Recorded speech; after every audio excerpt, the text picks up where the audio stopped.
Next speaker in our conference, Alphonso Lingis, with people no longer blind and deaf.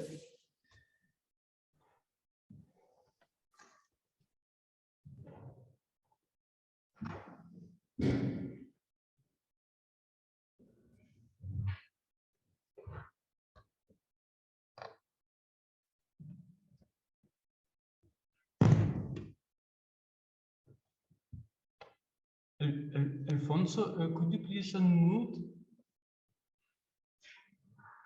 Unmute that microphone.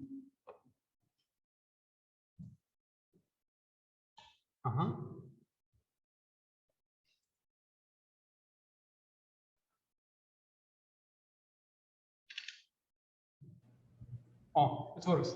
Good. You can hear me. We hear you very well. Everything is fine. Super.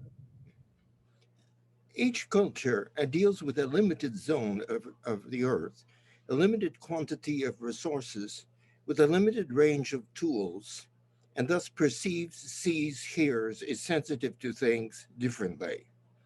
It is not only that different cultures have different ways of identifying and classifying what people see and hear, it is that in different cultures, people see, hear, smell, and touch differently. Studies by clinical psychologists show that in a visual field, Japanese see change in the background more, while Americans see changes in the focal figure more. Dutch and Melanesians from the Torres Straits perceive depth and spatial orientation differently. Korean, Tibetan, and Vietnamese have no word for green. Their word for blue covers both what we call blue things and what we call green things. Zulu identifies and names 39 hues that we lump together as green. Anthropology is distinctive in that its understanding is derived from fieldwork. The ethnographer is a participant observer.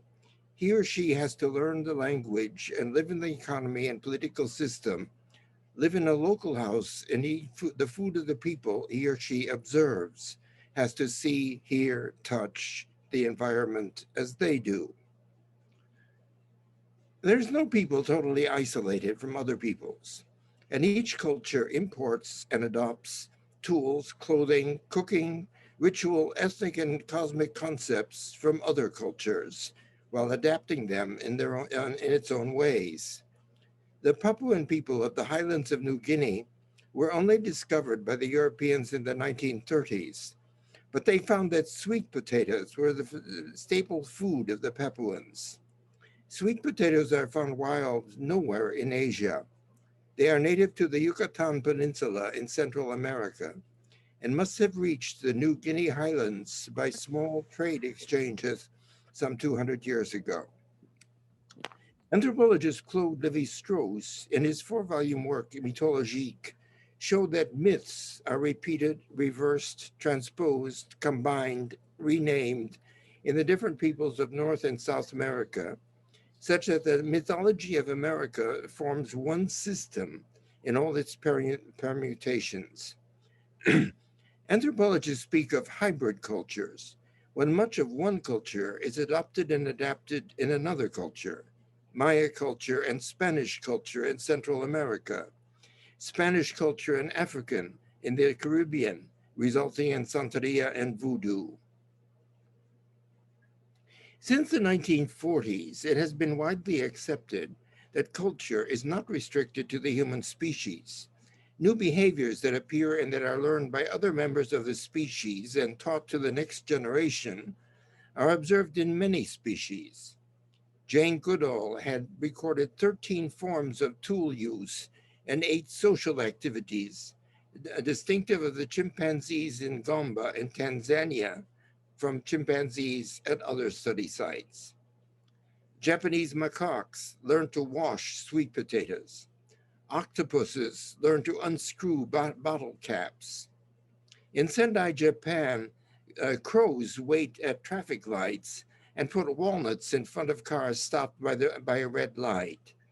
When the light changes and the cars drive on, the crows hop over to eat the meat from the broken walnut shells.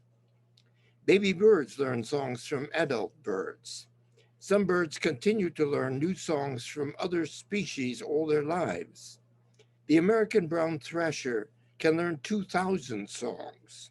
The Australian lyrebird learns any bird song it hears and also sounds of all kinds, including human voices. Song is found in every human culture and subculture, among desert nomads and inner city gangs. Often, song is the dominant and identifying trait of a culture. It is striking, considering how important song is in human behavior, that other primates do not sing. Indeed, virtually no mammals sing. Only a few species of whales, Mexican free-tailed bats, and mice. Some anthropologists have suggested that humans must have learned song from birds. From the most ancient times, human populations adopted and adapted in their own cultures elements of the cultures of non-human species. Humans clothe themselves with the pelts of foxes and mink, and later with the wool of sheep and camels. The Inca made cloaks of feathers. Humans decorated themselves with the body decorations of other species, the ornamental plumes, the intricately designed shells, the spotted or striped pelts. Humans danced the courtship dances of flamingos in East Africa, the dances of black-necked cranes in Japan, the dances of butterflies in Aztec Mexico. The oldest art that has been discovered are paintings made in caves. The oldest cave paintings yet discovered in Pasiega, Ardales, and Maltravieso in Spain, dated at 64,000 years ago, were made by Neanderthals. The oldest made by modern Homo sapiens, dating back 44,000 years, were discovered on Sulawesi Island in Indonesia. So far, 242 caves on the island have been found with paintings. There are images of therianthropes, humans with the heads of tigers, buffaloes, macaques, hornbills. Some 360 caves with paintings from the Upper Paleolithic age have been discovered in southern Europe. The oldest at Chauvet dated 30,000 years ago. Bison, saber-toothed tigers, aurochs, rhinoceroses, bears in movement are painted with astonishing anatomical precision, though they would have been seen only in fleeting glimpses. There are very few images of humans, and these are therianthropes, humans with the heads and sometimes horns and paws or claws of other species. The cultures of these people were hybrid, adopting perceptions and behaviors of other species. The so-called deities of ancient so-called religions are not spirits, but hybrids of humans and other species. Ancient Egyptian art features images of a human with the head of a jackal, a human with the head of a cat, of a hawk, a fox, a ram, a falcon, a bull, a lion, an aardvark, a crocodile, an ibis. Ancient Greece told of centaurs, horses with the upper bodies of humans, satyrs, humans with the hindquarters and horns of goats, gorgons, women with snakes instead of hair, dryads, hybrids of women and oak trees, the minotaur with the body of a man and the head of a bull, the manticore with the head of a man, the body of a lion, and the tail of a scorpion, the sphinx with the head of a woman, the body of a lion, and the wings of an eagle. Jesus said, I am sending you out like sheep among wolves, so be as cunning as serpents and as innocent as doves. The men and women of Northern Europe and Northern Asia that anthropologists called shamans lived in trance as hybrids of humans and tigers, eagles, wolves, and serpents. Humans have lived in hybrid cultures, hybrids with condors, ravens, jaguars, sea lions, for a very long time, perhaps since the beginning. Charles Foster set out to live the life of a badger. He tells in his book, Being a Beast. He had a tunnel dug in the Black Mountains in Wales, slept by day and emerged by night, ate earthworms, 85% of the diet of badgers is earthworms, explored the territory on all fours by smell, listening, and touch. Humans perceive their environment through a set of cortical filters, myths, presumptions, recollections, cross-references, allusions. Badgers, Foster writes, trade these aerial pleasures for darker, stickier, mucousy, damper, rougher pleasures. For weeks, over several years, Foster set out to live the life of an otter, rushed along gullies, and at night moving in the bottom of rivers in Exmoor in southwest England. I don't like otters very much, he admits. They spend more than 3/4 of their time asleep, more than 18 hours a day. The other 6 hours are spent in a frantic rush to kill. 80% of what they kill and eat is eels. Otters require 20% of their body weight in food each day. Foster calculates that he'd have to eat 88 Big Macs, or 3,800 bags of potato chips, or 229 cans of baked beans, or 792 lamb chops or fish cakes in 6 hours to eat like an otter. 88 Big Macs in 6 hours is 15 per hour, or 1 every 4 minutes. Foster goes down on all fours and into the river by night, staying for hours in the bottom of a river where sound travels more than 4 times faster than it does in the air. Foster discovers a world perceived only from there and richer in sounds. Foster explored London's East End with the nose, ears, and touch of a fox.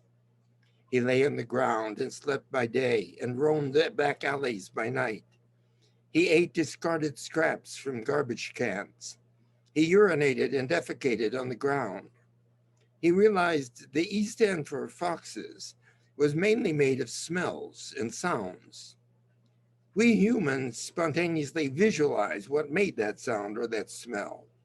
Only in extreme circumstances, and notably in sex, do we experience touch and or smell or sound as it is, as caress, musk, or gasp. Foster became convinced that foxes felt the textures, heard the sounds, and smelled the odors of London's East End as we do in sex. Foster set out to live the life of red deer in Exmoor and the Western Highlands of Scotland. He chewed bramble, ivy, nettles, sorrel, many species of moorland grass. He ran frantically to escape a bloodhound. He finds that red deer live more intensely than he had. And Foster set out to live the life of a common swift. These birds can stay in the air 10 months without landing. They rise to sleep in the upper air. He went parasailing to at least experience the winds and gradients of heat. Swifts fly on average 62 miles a day. They migrate from England to the Congo, 5,592 miles. Thus, swifts fly 30,037 miles a year. Swifts can live up to 21 years. In 21 years, the swifts would have flown 630,777 miles, the equivalent for me, Foster calculates, in a lifetime of 84 years. I would have walked 116 times the way to the moon and 1/3 of the way to the sun. Birds can hear sounds as distinct when separated by less than 2 millionths of a second. Humans can hear sounds as distinct when separated by 2/100ths of a second. The bird is getting in 1 second what it would take us 2 3/4 of an hour to hear. If a bird lived to 21 years, it had heard 10,000 times as many sounds per unit of time as I have, Foster calculates. For Foster, living as a badger, an otter, an urban fox, a red deer, and a swift was not simply a project to learn about their worlds and about their behaviors. It was a project to learn their worlds and their behaviors. It was to greatly expand and intensify his sensibility in his world.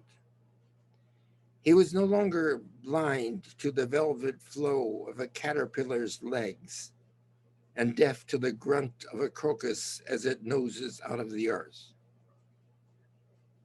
Thank you.